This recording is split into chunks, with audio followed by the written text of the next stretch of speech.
আসসালামু আলাইকুম রহমতুল্লাহি ওবরাকাতুহ।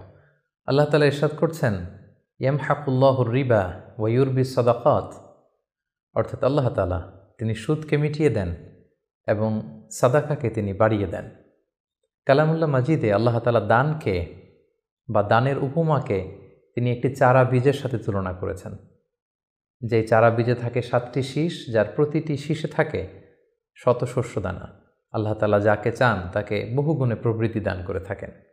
প্রিয় দিনী ভাই এবং বোনেরা, দান মানুষের জীবন থেকে বিপদকে তাড়িয়ে দেয় এবং দানশীল ব্যক্তিকে আল্লাহ তাআলা বড্ড পছন্দ করেন।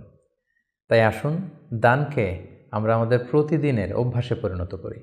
রাসূলুল্লাহ সাল্লাল্লাহু আলাইহি ওয়াসাল্লাম ইরশাদ করেছেন, আহাব্বুল আ'মালি ইলাল্লাহি আদওয়ামুহা ওয়া ইন ক্বাল্লা।